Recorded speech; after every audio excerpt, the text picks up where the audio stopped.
Hi, it's Casey Brown with another sales success snippet from Boost Profits. Today, I want to talk about a very sneaky kind of discounting that happens in business. I call this pre-discounting. It's the sort of discounting that we do before we ever propose the price to customers. A lot of times, the kind of discounting that we're present to in business is the sort of discounting that happens after we propose the number to customers.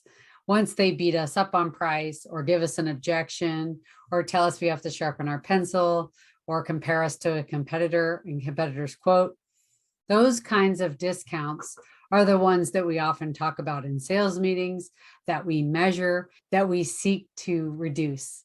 However, this sneaky, insidious pre-discounting is what I'm here to talk about today. This sort of discounting happens before we propose a price to customers.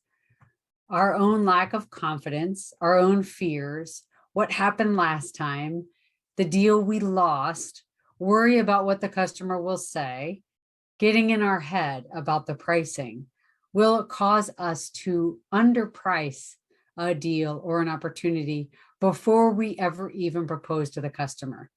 That's round one of discounting, is the pre-discount. We sticker shock ourselves after we work out how much labor and time and material and cost goes into it and then put the markup on it, or whatever method you use inside your business for generating pricing. And you come up with a number, $1 per pound, $1,000 for this SKU, $100,000 for the project, whatever it is. And we worry that that number is too high for the customer we're selling to. And we knock down that number. We knock down that price. Maybe 95 cents a pound makes more sense here. I think that's more competitive. Or $950 for this SKU makes more sense. Or $950,000 for this opportunity. Whatever the discount looks like, whether it's 5% or 10% or 2% or 0.5%, we start pre-discounting. So what's the answer? What can we do to interrupt our own thinking? The first is just pay attention to it. Be aware that our own beliefs, our own fears, our emotion, our need for approval, our worrying about what the customer will say, our worrying about losing the deal will stop us from asking for a fair, reasonable, competitive price. We price not to lose. We don't price to win. We price from fear. We don't price from confidence. So the first is just to pay attention to that, to acknowledge that sometimes we might be tempted to pre-discount from fear. Pay attention to it. The second is to interrogate whether this might be happening and to what degree. In other words, the next time you're preparing a proposal or a bid, putting together pricing for a particular customer opportunity, and you come up with your pricing number that you think is realistic, fair, competitive, on point for this particular opportunity, and it's $1 a pound. Have a very serious conversation with yourself. And I actually recommend that you grab a peer or a manager and defend that number. Why shouldn't it be $1.05? Spend 5 minutes convincing that manager that there is no chance it could be $1.05. If it's $1,000 SKU, there is no chance it could be $1,050.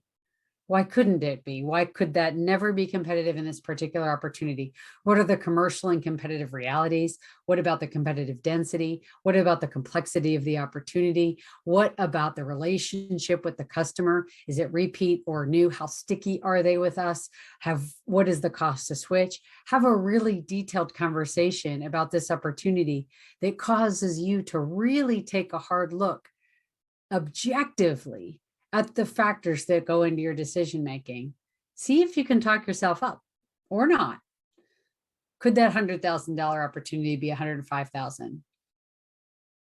Be willing to take a look at your pricing decision making objectively through the lens of the devil's advocate, trying to talk yourself up. Be willing to be wrong about what the market will pay you. Be willing to push yourself. Maybe it's not 5 whole percent, but maybe it's 1, maybe it's 0.5%. In any cases that you aren't able to argue yourself, that you aren't able to convince yourself that it couldn't be higher, then maybe it could be.